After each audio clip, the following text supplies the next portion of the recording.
Jordan's stormy banks I stand and cast a wishful eye to Canaan's fair and happy land where my possessions lie.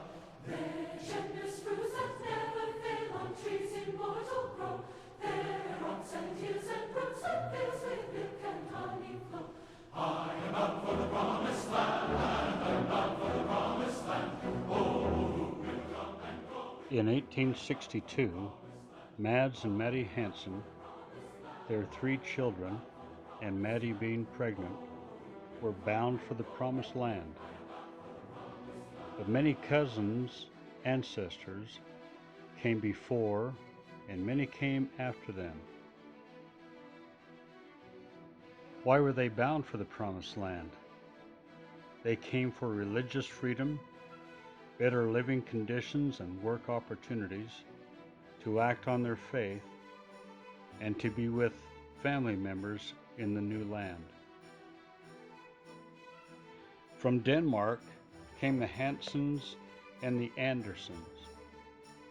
From England, the Brookes, Howells, Merrills, Palmers, Perkins, Swayzes, and Tates.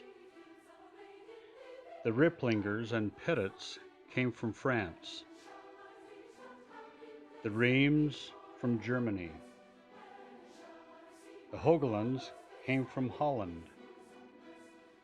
Andersons and Olsons hailed from Norway. From Scotland came the Bankheads and the Shearers. The Coreys from Syria, and the Lonchinas came from the Ukraine. They left behind wealth, land, family, children, and friends. They brought with them wealth, skills, faith, work ethic, and hope. These early immigrants ventured on ships like these.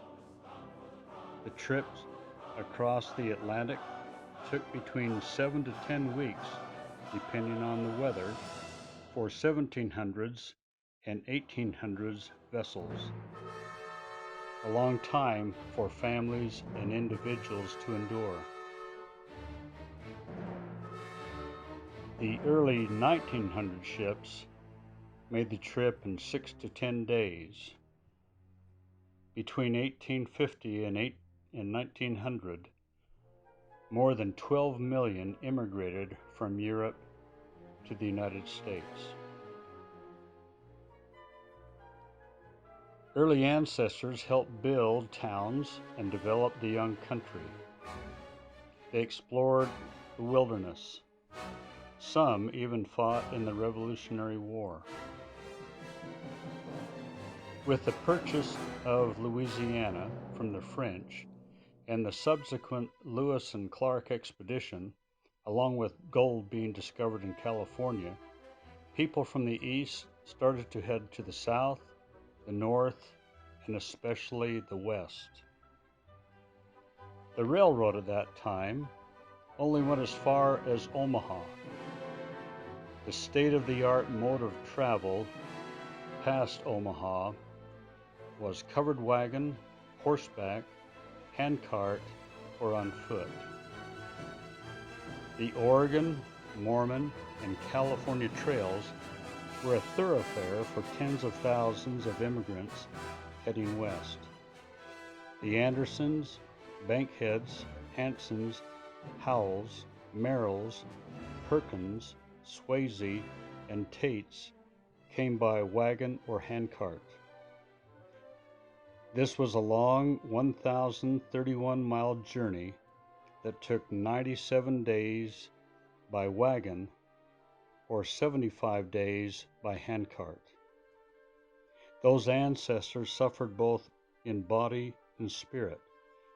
Their faith and devotion kept them going. Mads and Mattie lost all 4 children during their 1862 journey to Cache Valley. They were not alone. Abraham Lincoln is best remembered as the man who guided the United States through the Civil War and saved the nation from permanent disunion. Less known but equally important is the active role he played as the architect of the modern American West. The Pacific Railway Act of 1862 created the Great Transcontinental Railroad, which was completed in 1869 and linked East and West coasts. Lincoln ensured the railroad ran along a northern route than a southern route. The Central Pacific Railroad headed east from Sacramento, California, while the Union Pacific Railroad headed west from Omaha, Nebraska. Thousands of laborers worked on the massive project. More than 15,000 Chinese, 10,000 Irish, 4,000 Mormon, and 2,000 Civil War veterans worked to build the railroad. They worked together to get the job done, whether over ravines, up mountains, the work went on. A challenge was made between the two crews. Who could lay 10 miles of track in one day? The Central Pacific Railroad succeeded. On April 28, 1869, a few miles west of Promontory Point, Utah, the Central Pacific crews of Irish and Chinese laid 10 miles and 56 feet of rail in one day. The Union Pacific's line came down Echo Canyon, past Hennifer, and down Weber Canyon to present-day Ogden before heading to meet the Central Pacific at Promontory Point.